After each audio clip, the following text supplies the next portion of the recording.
welcome you to Scrimmage Plays the Panel. This is the first panel and a reformatting of the Scrimmage Play podcast as we wait for full sports to come back around. And we've got some big-time guests here. We got Ryan Yeaman, longtime Scrimmage Play reporter, writer, and editor, been around forever.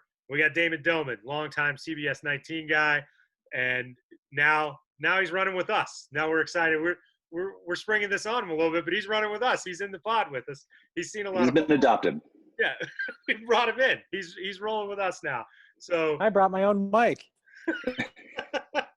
So very, very exciting to have him here. And this is a chance for us to talk about the last 10 years that we've seen across the sports world. We've already got some of these in the can that are other sports, but this group, we're going to focus on football, and we're going to get really in depth, really in the weeds about it. And in this episode, this first one, we're going to break down the top 5 power backs in the last 10 years. So this runs class of 2010 to class of 2020. All those guys are eligible. Ton of different running backs that have really, come up big. And, this is just power backs. We're going to dive into complete backs at some point, may even get to speed backs, who knows down the road. But we're going to start with our top 5 power backs. And, it's an interesting group, and they come from a lot of different systems. And we got to start. It's going to end up being 6 guys, really, when it comes down to it, because these 2 guys, they came as a package when they were in high school. They come as a package now, right here on the list. Number 5 power back over the last decade, Orange County's dual threat, Trey Smith and D'Angelo Hunt. These guys always came together, and they came together for a reason, because it worked. It was good stuff. Yeah, Damon, let's start with you. These were guys that you brought up one of these names when we were kind of, piecing through this. You talked about Hunt. It was your idea to put Hunt and Smith together as a package. Makes sense based on what went on when they were in high school, played together for a long time. How special were those 2 guys? Yeah, you think back to where Orange County was at that time as a program, and then those 2 guys sort of came on the scene. And a lot of times you hear running backs tandem described as thunder and lightning. They were like thunder and more thunder. They just did it a little differently.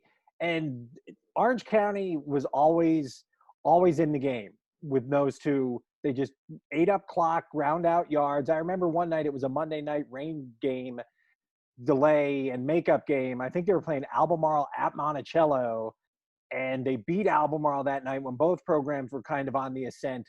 And that's when you knew that these 2 guys were going to keep Orange County in every game. And Trey Smith just straight up the gut, just grinding out yards. D'Angelo Hunt maybe a little more around the corner off the edge, but the 2 of them were a package deal. They got it done, and they helped Orange County kind of reemerge halfway through the decade and get back into playoff contention on an annual basis.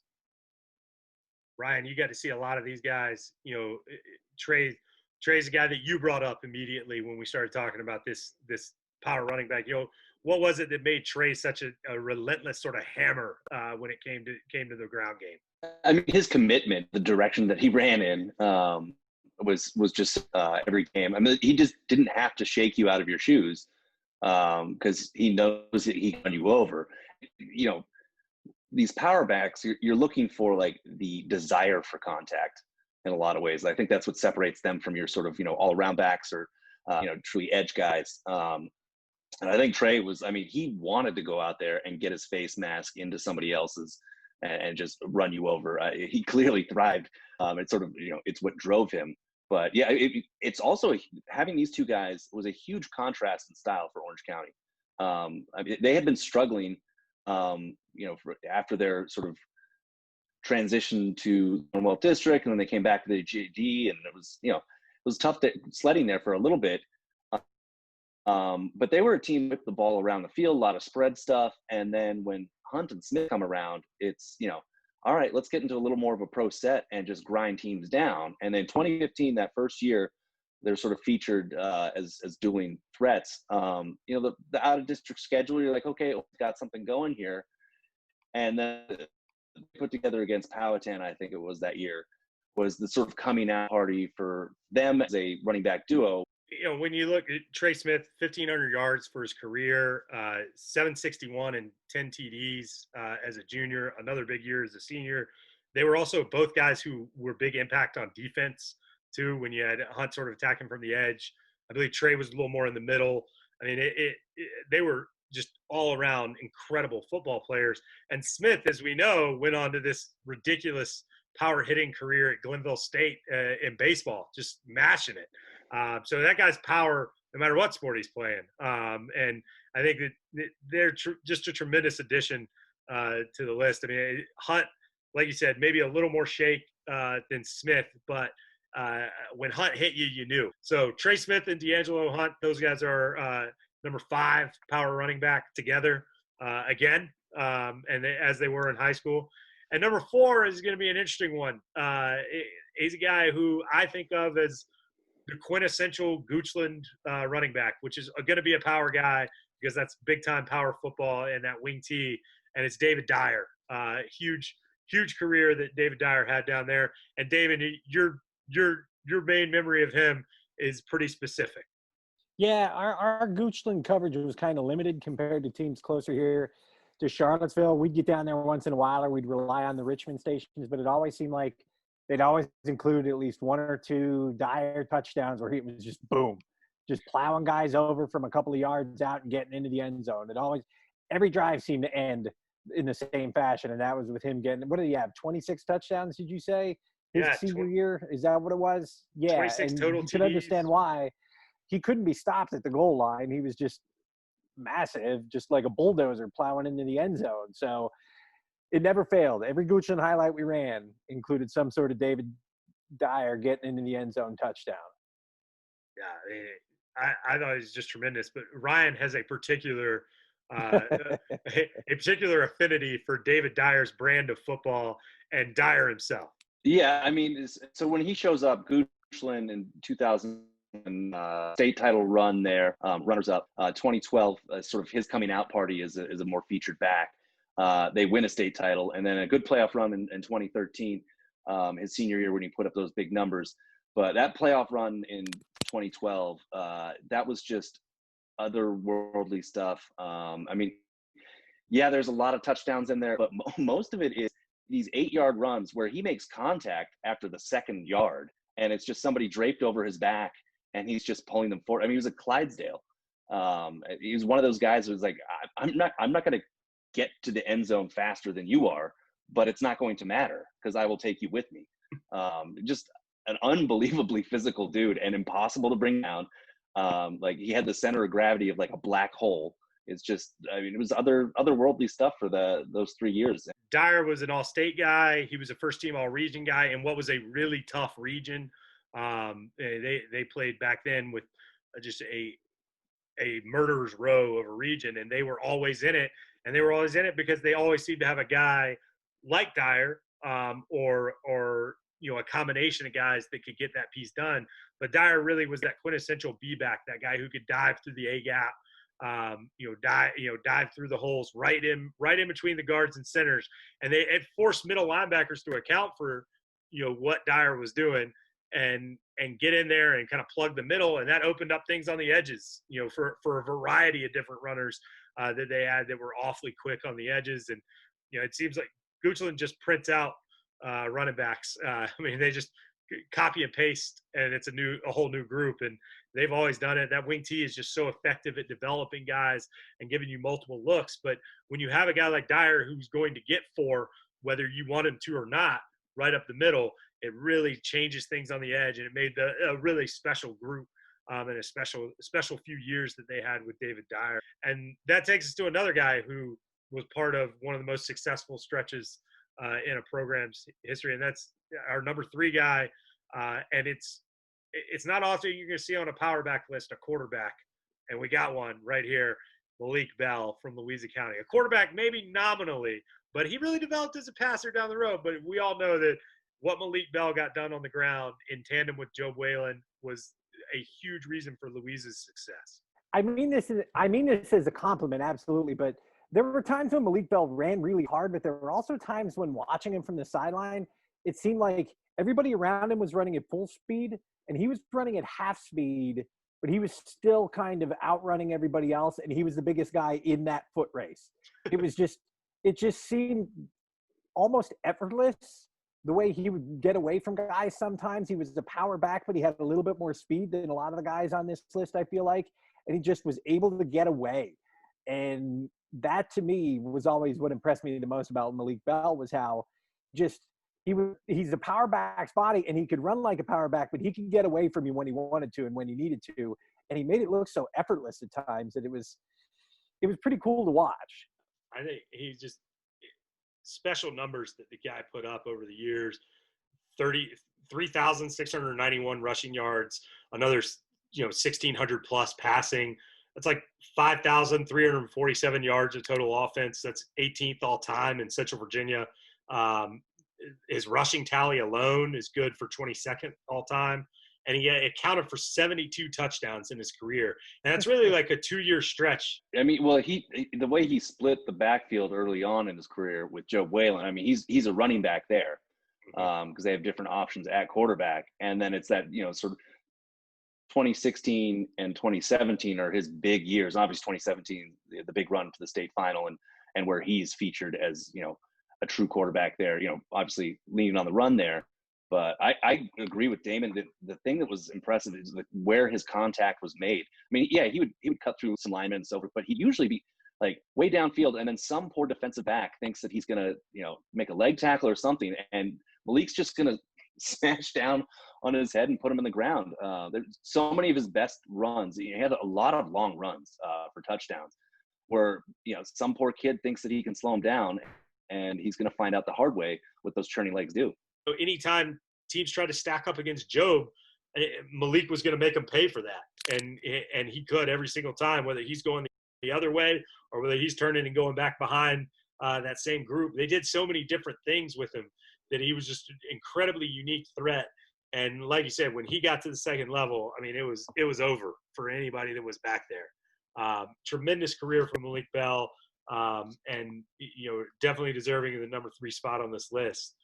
Number 2, we're going to stay out at Louisa. And it's, like we said, you can't have one of these lists without a Goochland guy. It's not a surprise to have 2 Louisa guys on the list too. And that's Andre Mealy, Louisa County, class of 2011, huge senior year, 1,713 yards and 25 touchdowns as a senior. Missed that junior year with an elbow injury. That was supposed to be kind of a breakout year for him at running back. But Andre Mealy was as strong, just pure strength, just as strong a guy as I've seen, and just I don't know, like if there were weightlifting competitions, I'd have a hard time putting anybody but Mealy up. I mean, he just was a strong, beastly kid, and on top of that, incredibly intelligent guy who really knew his stuff. And you put those 2 things together, that's a really good recipe for a power back. David, you're nodding me. You got a chance to see Mealy. You know what he kind of brought to the table. Well, I remember because his senior year, 2011, his senior season was my first season here in Charlottesville. And I remember getting here and trying to figure out what some of the storylines were. And one of those storylines, as you mentioned, was what was he going to be able to do coming off of that injury the year before? Is he healthy? What's he going to be able to do? How's he going to look? And I didn't know what to expect because I hadn't seen him, obviously. And he certainly lived up to kind of the billing, so to speak. He proved pretty quickly that he was healthy. And like you said, he was the male student athlete of the year, CBS 19's male student athlete of the year, my first year too. I remember he was not a man of many words. He let his running do the talking, and he just ran so aggressively, so hard. But he absolutely, like I said, that storyline going into the season was what was he going to look like coming off of that injury, and he dispelled any kind of concerns about that really quickly, and he lived up to billing that everyone kind of had for him when I first got here. Yeah, the first game for them is in that season 2011. Sorry, it's right after the earthquake, and they're playing Orange County, and their field has been vandalized. And I was there. I mean, Mealy runs in and gets that first touchdown, and he just thunders through really early, and they put a huge number on Orange that year. They took that personally, and Mealy ran with such like purpose, but there was a meanness and an anger in the way that he ran that was just terrifying. Like you could tell nobody's like, I don't want to tackle that And he was there in that season for big moments. Huge game against Monticello, and Monticello was really, really good that year. It was Louisa, Monticello, and Powhatan in 2011. Those were the three big boys. And there was something to the way he ran. He was also sort of an effortless runner too. I don't know if it was just his build to it, but he just had this ability to get to that speed really quickly and keep it. And so it looked like he wasn't motoring along, but he was. And there's just, I don't know, there was an easy way to tackle him. High, low, anything. Like, you were just kind of out of luck. Mealy he was so rugged, and like I said, his strength was just off the charts with him. He was an animal in the weight room. Just did a tremendous job of kind of building himself over the years. And like I said, this is a guy who had offers at Cornell. This is a guy who he was such a good student and such a smart guy, and it showed. His understanding of the game was pretty incredible. He rarely made the wrong cut. And that's not all instinctual. A lot of that is intelligence. And I think that he really, I think when you think about a big back, you think about a bruiser, you usually think about a guy who's just smashing into the hole. Like, this guy he was very much a technician. He was very, very smart with how he used that strength. And I think that that's a big reason why Louisa just leaned onto him for a long time. He was the guy that they were kind of hoping could lift that program up and take things to another level. And in moments, he certainly did. There's a few guys that we want to talk about. Guys who are just off the list. Guys that we recognize a lot of their power, a lot of their strength. And we'll kind of run through them. We'll have one of us will weigh in on each of them. Damon, why don't you start? Rick Weaver at Covenant. He's a guy who we talked about a lot, and is maybe a guy who could easily be on this list and had a tremendous career over there. But obviously some injuries kind of slowed that down. Yeah, that was always the thing with Rick Weaver, was it just never felt like he was fully healthy. And if he was, who knows what kind of numbers he could put up, because we saw what he could do when he wasn't at 100%. So if that kid was able to, I remember, wasn't he supposed to miss an entire year and came back halfway through? Was it his sophomore year or his junior year, and just came back halfway through when he was supposed to miss the entire year and was just plowing guys over from that point forward? So I think that's the thing that was always the question with him, was injuries. And then just what would he have done playing 4 years of an 11-on-11 football? What could he have done in those circumstances as well? But yeah, I don't think you can make a best power backs list without at least acknowledging Rick Weaver and what he was able to do at Covenant. This one too is a guy who, it's way back, it's early in this period that we're talking about, but a tremendous impact type guy. Madison County's Logan Terrell we all know what he did in basketball, and he was like mini Charles Barkley in basketball. He pulled down all kinds of rebounds. He scored all kinds of points. But in football, Logan Terrell was not to be trifled with either. A tremendous power back, so strong, and a really big impact player for Madison in what was a really tough region, especially back then. Ryan, I know you're a big fan of what Logan did over his career. Yeah, he had 3 really good years there at Madison. Really early on, I got to see him his sophomore year at Monroe. I think it was at Madison, but Monroe was in town, and that was my first time ever seeing him. Like, okay, that's a problem. Just he had all the physical ability that you need. Plus, he was very fast, and sort of people underrated him. I think in both sports, basketball and football. His quickness, his first couple steps. But man, was he strong. Just an absolute moose. And he had just a great 3-year run there. Madison football was very good with him as the featured back. They won a lot of football games and had some decent seedings because of that in the playoffs. Unfortunately, they ran into some absolute beasts. Clark County was playing at their highest level at that time. Alta Vista was really good. I think that was his senior year. And he played through injuries in that senior year too. That was the other thing. But yeah, fantastic runner and a really charismatic power runner too. Andre Mealy's not smiling when he's running or running over people, but Logan Terrell is. He's having fun in a different way. Like, he's showcasing. That's what made Mealy so intimidating, was the other thing. Is he a man on a mission? Whereas Terrell, there's a little more playfulness in it, I think. That takes away. Maybe he's having too much fun. But great running back and great career over there in Madison County. speaking of guys who have fun, and we got to go right back to Ryan on this. Andre Parker, Fork Union, is another guy who's just off the list here. Maybe in part because Yes. that fourth year, that fourth year at Fork Union, or the last year he was at Fork Union, he really focused on linebacker. Got a chance to play at Kent State. But Andre Parker is a guy who was always having fun, and most of the time he was having fun while he was putting a foot in somebody's chest as he ran right over him. Yeah, the situation sort of worked out well for Fork Union that year, and they win a state title that year. Richie Dyer comes on for them as sort of an electric running back. So they can afford to, let Andre Parker play more at linebacker, and he doesn't get a lot of toes. But, any short yardage situation, guess what's happening?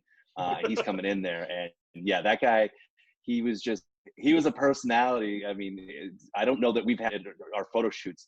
I don't know that we've seen somebody try and make people laugh more than that guy. It's just, there was a lot of energy in him. Loved Andre Parker.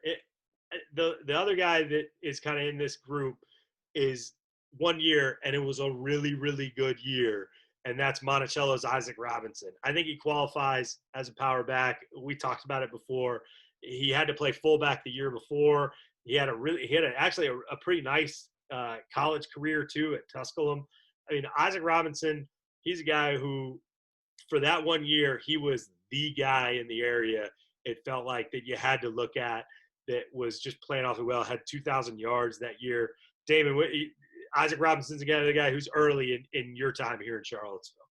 Yeah, I wasn't sure if he qualified when I brought him up, if he was a true power back or maybe fell under the more complete back category. But yeah, like Mealy, his senior year was my first year here, and his numbers were even better than I remembered. He ran for more than 2,000 yards, which I knew he had a good year. I had forgotten that it was that good of a year. That Monticello offense, they had him, they had Jaleel Mosley at quarterback, they had Patterson at receiver. They had some game breakers. Ryan had said earlier, Monticello was one of those three teams in contention for the JD back in 2011, and those three guys were a big reason why. But Robinson I remember him breaking a long touchdown run out at Western my first year here, and I was like, wow, that guy's legit. He could go. And he, 2,000 yards in a season, in a high school season, you don't see that very often. And he, again, I don't know if he qualifies as a true power back, but he ran hard every time he got the football. And he was a guy who popped into my head when we started having this discussion. And I think, yeah, he absolutely deserves a mention on this list. He played fullback before he was. That's true too. Getting featured, so that gives him a little extra street cred. Power back street cred. Yeah. If you played fullback, you get a little bit more love. Isaac Robinson, if you play a little fullback. Well, that takes us to look. This is gonna be another very professional segue. Takes us to a guy who truly was a fullback for his entire career, and he's our physical therapy at ACAC lock of the list. The guy who everyone agreed, there was really no debate, that Sabias Foley from Charlottesville was going to be on the list. A guy who made everybody smile, everybody enjoyed watching his career, except when you were lined up against him on a Friday night. Sabias Foley is the B-back for Charlottesville in that devastating option, and Foley running downhill took that thing to another level. Just a really, really special running back. And Damon, you can get us started, man. Just tell us, what you remember about Sabias's career. It wasn't very long ago, but a tremendous and special one. I just remember guys bouncing off him.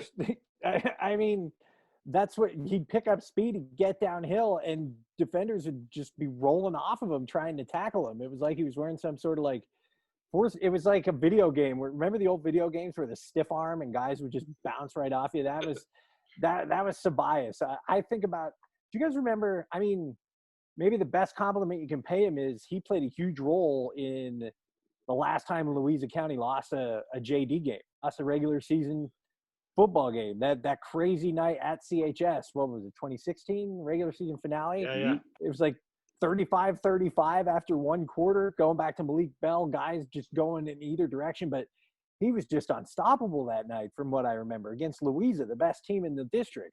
So, and that was kind of the story of his career.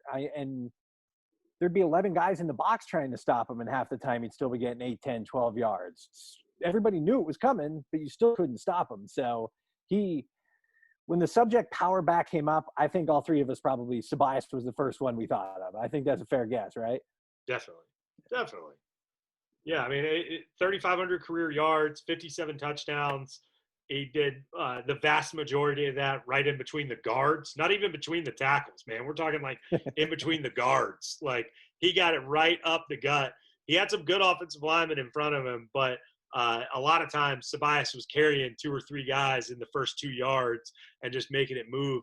And like you said, they stacked the box, but it really didn't matter very much. You know, it 3-time All-JD running back, went on to Fork Union, now at Towson.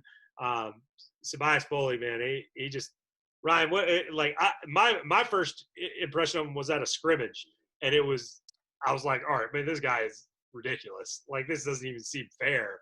And the way that he was powering it as a freshman was just – he just looked like a different type guy. Yeah, and I think that's what stands out to you. So when we would do our sort of preseason outlooks and put together our first look at football for the year, you go out to Charlottesville and then you see a kid like Sabias, and oh man, he's getting pretty mean in practice. It's like, that is a physical runner. And you expect to, like, okay, so who are the new kids and up and comers on your team? And Coach Sherry will go through, and you're expecting him to say, well, we got this transfer, he's a senior from, no, he's a freshman. Oh, okay. And then you just realize, like, we're going to get 4 years of a kid that runs like that. I hope he stays healthy. And then on top of that, as you guys mentioned, everybody's going to throw all 11 guys they have at him. And there's just a so what-ness to Sabias's running style. It's like, okay, yeah, he's going to be coming straight downhill at you, and let's just try and gaffle him. Oh, that doesn't work. I mean, you can scheme any way you want for him. He's a fire hydrant. It's just unbelievably fun to watch. And yeah, really, really one of those guys that, as everybody said before, when you're putting together a power running back list, you're like, oh yeah, Sabias.